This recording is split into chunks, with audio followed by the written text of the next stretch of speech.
नमस्कार मित्रांनो, मी पुन्हा एकदा तुमचं सर्वांचं मनापासून स्वागत करीत आहे। तर मित्रांनो, उद्यापासून म्हणजे 24 ते 28 सिंधुदुर्ग जिल्ह्यामधील सर्वात मोठी रामेश्वर प्रतिष्ठान मिडबाव टूर्नामेंट प्रथम पारितोषिक आहे 6,66,666, द्वितीय पारितोषिक आहे 3,33,333 असे मोठ्या रकमेची जिल्ह्यामधील सर्वात मोठी ही टूर्नामेंट आहे। डे नाईट ही भव्यदिव्य अशी टूर्नामेंट आहे आणि या टूर्नामेंटचं आकर्षक ट्रॉफ्यासुद्धा अतिशय उत्कृष्ट आहेत। आणि उद्यापासनं जे स्टारकास्ट येणार आहेत ते तुम्हाला मी सर्व स्टारकास्ट या व्हिडिओच्या माध्यमातून तुम्हाला मी दाखवतो। तर उद्या कोण साईड आहे तेही तुम्हाला दाखवतो, लॉट्ससुद्धा दाखवतो। त्या सामन्यामध्ये जो मालिकावीर आहे त्याच्यासाठी टू व्हीलरसुद्धा आहे। अतिशय दर्जेदार टूर्नामेंट आहे। तर पहा, त्याचे गेल्या वर्षीच्या टूर्नामेंटमध्ये मला एक सामनावीर मिळाला होता। तर पहा, ही जी ट्रॉफी आहे अतिशय आकर्षक अशी ट्रॉफी आहे। रामेश्वर प्रतिष्ठान मिडबाव टूर्नामेंटसुद्धा अतिशय दर्जेदार असते। मी सुद्धा येणार आहे, तुम्हीसुद्धा या। माझी मॅच 25 तारखेला आहे।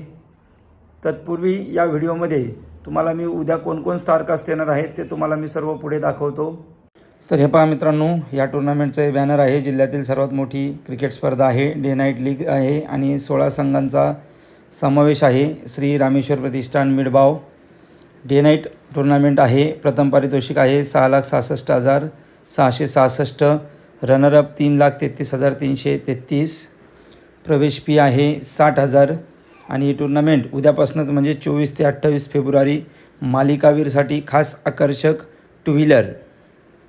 तर हे पहा मित्रांनो, पहिल्या दिवसाचे लॉट्स आहेत।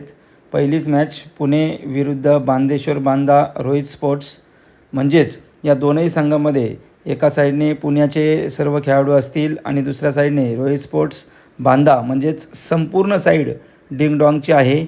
आणि त्यामध्ये कोण प्लेयर आहेत तेही तुम्हाला मी पुढे दाखवतो। तत्पूर्वी जी आकर्षक ट्रॉफी आहे त्या ट्रॉफीचा व्हिडिओ दाखवतो।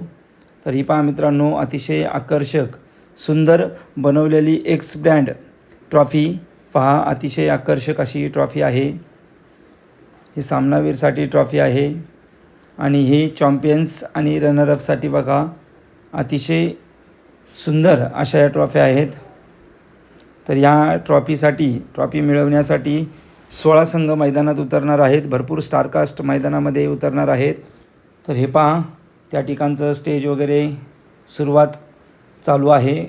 अगदी प्रॉपर नियोजन कसं आहे पहा। हे पहा, या ठिकाणी गॅलरी वगैरेसुद्धा आहे प्रेक्षकांना बसण्यासाठी, त्याचंसुद्धा काम सुरू आहे। हे संपूर्ण मैदान बघा, ग्रीन पार्क स्टेडियम मिडबाव, अतिशय दर्जेदार असं हे ग्राउंड आहे। सिमेंट खेळपट्टी आहे पहा, बऱ्यापैकी तयारी हे पहा, सर्व मैदान गॅलरीसुद्धा स्पेशल आकर्षक, म्हणजे लेडीजसाठी सुद्धा स्पेशल गॅलरी केलेली आहे पहा। अतिशय मोठं मैदान आहे, ग्रीन पार्क स्टेडियम आहे। अगदी तुम्ही लेदरच्या मॅचेस बघता त्याप्रमाणेच हे मैदान आहे। हे पहा सर्व तयारी। तर हे पहा, रोहित स्पोर्टमधून म्हणजेच संपूर्ण डिंगडॉंग साईड खेळणार आहे योगेश पेनकर, इजाज कुरेशी, दोन्ही सलामीवीर आहेत। कॅप्टन योगेश पेनकर फायटर जेट नावाने प्रसिद्ध आहे। यांची तुम्हाला खेळी पाहायला मिळेल, पहिलाच सामना आहे त्यांचा। त्यानंतर पुढे त्यांचे जे गोलंदाज आहेत ते विकी भोईर, विजय पावले सर आणि प्रवीण श्रीखंडे हरियाणा, जो आत्ताच ISPLच्या स्पर्धेमध्ये उत्कृष्ट गोलंदाज राहिला। सर्वात जास्त ऑक्शनमध्ये बोली असलेला प्लेयरसुद्धा विजय पावले राहिलेले आहेत। अतिशय तीनही गोलंदाज घातक आहेत। त्यानंतर याच संघामध्ये तुळजापूर का टायगर कृष्णा गवळी, त्यानंतर नितीन माटुंगे कोल्हापुरी तडका, तांबडा पांढरा रस्सा म्हणून प्रसिद्ध असलेला हा नितीन माटुंगे खेळाडू, या दोनही फलंदाजाची तुम्हाला फलंदाजी पाहण्यासाठी मिळेल। अतिशय दर्जेदार फलंदाज आहेत दोन्ही पण।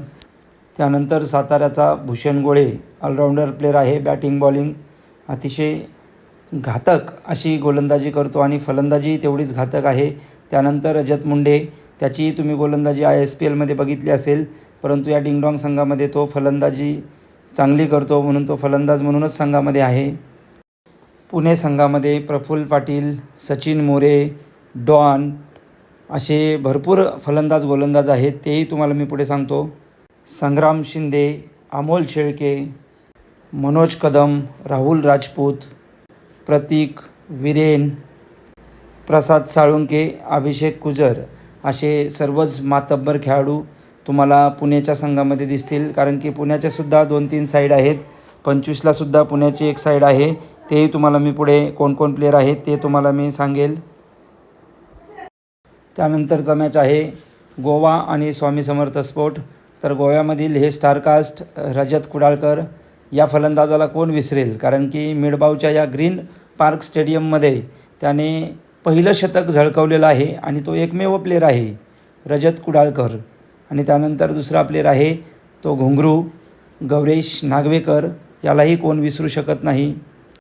घुंगरू आत्ता सध्या गोव्याच्या रणजी क्रिकेट टीमच्या स्क्वॉडमध्ये आहे. त्याची गोलंदाजी फलंदाजी अतिशय दर्जेदार ऑलराऊंडर आणि नेहमी हसतमुख चेहरा असणारा हा गौरेश नागवेकर घुंगरू.